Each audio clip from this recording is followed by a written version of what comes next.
Well, as you can see with the dirt on my face here, I've got the frame needle gun. So we spent about an hour and a half, more than I even wanted to, or even I said I was gonna do as far as needle gunning. And as you know, mentioning in the video, the scope of the job grew because there's now a hole in the frame, or there was a hole in the frame that we discovered when cleaning it up. It is a box frame. It's on the inside patch only. I've got it all cleaned up now, evaluated and ground back, so it looks like we can get away with a patch on just the inside because the rest of the C-channel frame is still there and solid. So let me show you.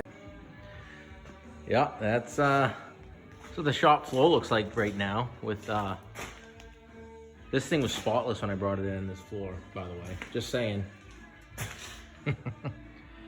There we go. She is cut out and cleaned up and needle gun down, ground down. I'm gonna start mocking up a patch and getting ready to weld in. And of course we had to take the exhaust off to do that. Yep, the job just went from, I don't know, 2.5 hours total to a full day. So here we go. All right, guys. Yep, little plasma fun there. When I first got it, I was playing with it. Anyway, I got the patch panel for the Toyota frame here, templated out on a nice high-end cardboard template. So we're gonna switch gears. We're gonna get this transferred over to this 1/8" plate steel I had in the shop, and I had bought for another project. So we had that, and then I'm gonna switch over and get this baby cut out and burned in.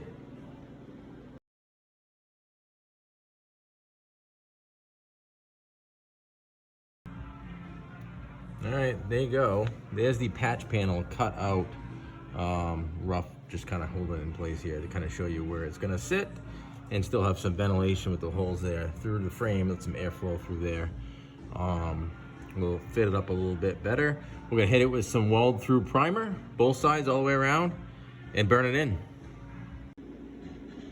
I just wanted to show you this product here from U-Pole. It's a weld through primer. It's freaking good stuff.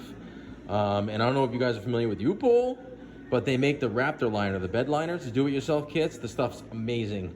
I've used it on bed liners and bumpers and whatnot, and it's professional results that actually last. So good products. I just wanted to mention that. Here she's all primed up with the weld through primer. Give her about 20 to 30 minutes flash off time, and then we're gonna burn her in. All right, we're just about ready to burn this thing in, and what we're gonna do is we're just gonna kind of tack it in so I can get the clamp out of here.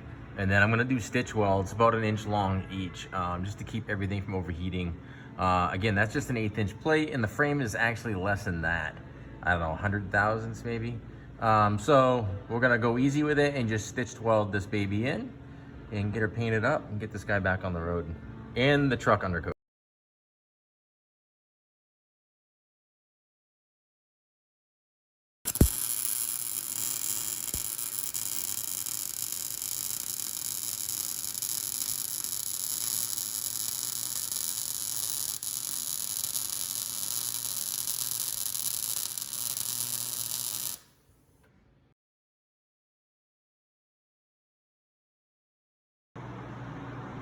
Oh, she's all burned in now. She's not perfect, but she ain't bad for what it is, and the base material wasn't the greatest. But we got this thing back.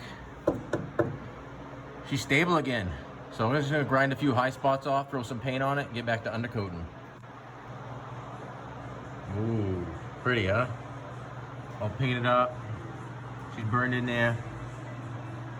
Back to undercoating. All right, we're back on track.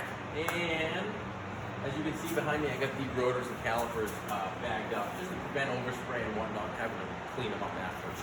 I mean, you can avoid them for the most part, but I like to hit what's left of the backing plates and whatnot. I'm going to get into some of the tight areas first with the hoses and whatnot in the frames, the rockers, any little nooks and crannies that you can't get to with the bigger gun. And the one and the little cans I got, we're going to get into all those first. Then we're going to get into the heavier spray. One other thing I wanted to mention is in the back of the rockers on these trucks, there's rubber plugs right here. And you go ahead and pop these out and you can get above the cab mounts and inside the rocker. You can get inside the rocker from underneath too. I know this thing's rusty. But that is just another access port. And after we're all done the frame and the main frame and coating that, I'm gonna open up the doors and I'm gonna go into the doors too with the little wand. So just a little extra. I thought I was recording and basically just said everything for nothing. But still getting used to the YouTube thing, so bear with me. Again, this is a great time to pause. Hit the subscribe button if you like what you see, and some more great how-to tips and funny videos.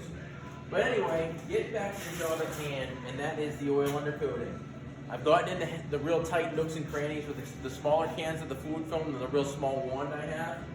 As you see, I laid the old drop cloth on this thing. It helps with some of the atomization when you get some of that black undercoating atomized when you're really going at this thing underneath. It settles down on the paint. It does wash off, but this helps with some of the flat surfaces, so it doesn't really settle on those. The truck will need a good hot water, soapy bath after that, but this helps. You notice the rotors are back. The hood is open because I got to get inside the fenders with the bigger gun in those voids there and try to hit some of those areas in the fenders. Get it up and coat the underside. So let me get the gun hooked up and we'll get on to the main area of undercoating. And here's the gun, here we go, and it's regulated the pressure. I don't know, I honestly, I run this thing pretty high because of the, around 100 pounds because the oil undercoating is so thick with the wand that I got on there. So we just kind of give it some. Fill those fenders up. It atomizes it quite well, so you can really get in there. Well, what little you get at the center anyway.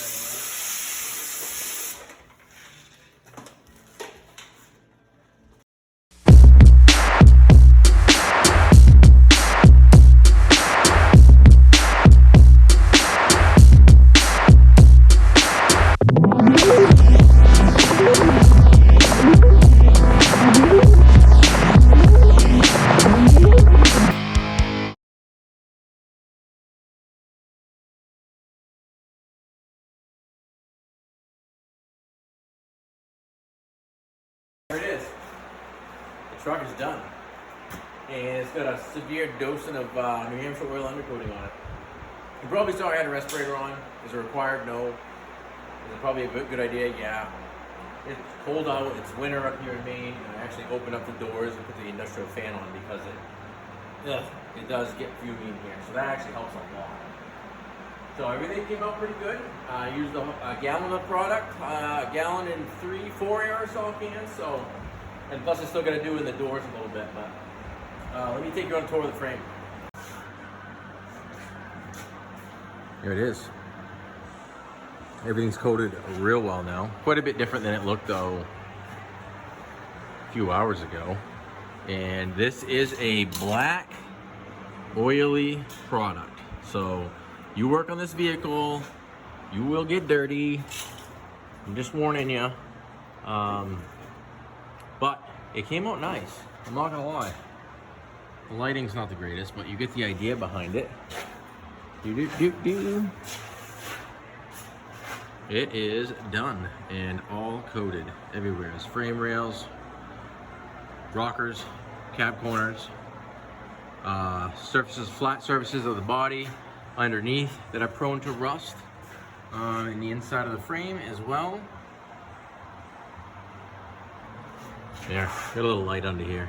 I gotta throw the exhaust back on now too. But this material, this is the frame patch actually, blends right in now.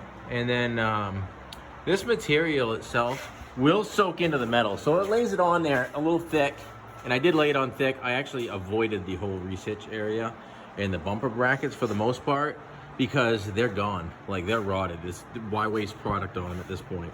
So I was pretty minimal there as far as that goes. So there you have it.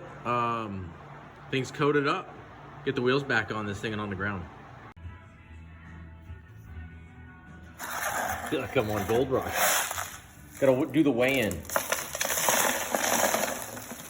Except, we're talking rust here, people. I'm trying to figure out how much weight the truck lost.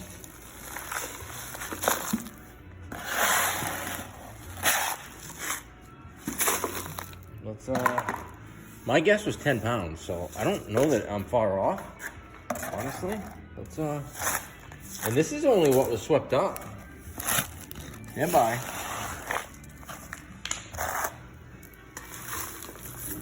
All right, it's the weigh-in, the rust weigh-in from the Toyota Tacoma. 9 pounds of rust. She's race ready now, boys. 9 pounds lighter. One thing I want to mention is I know there's going to be comments down there, and hopefully there are people that leave comments that, oh, those frames were warranted and whatnot on those old body style Tacomas. And you're right, they were.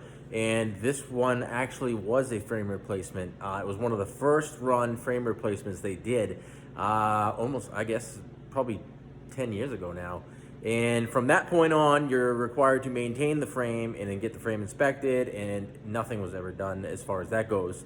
And it was never undercoated or whatnot. So it is what it is. That's what happens up here in New England. Things go untreated, they just rot out. So I just wanted to add that in there because I'm sure some folks will be like, hey, those frames are warranted. Well, yes, they were. And we have looked into that, and that's it. There you have it, guys. Another episode of Flippin' Customized, and today we took care of this 02 Tacoma. A light scale down, this wasn't a complete redo, and an oil undercoating. And in the process, we uncovered a hole in the frame on the box frame, interior, passenger side, right in front of the rear axle.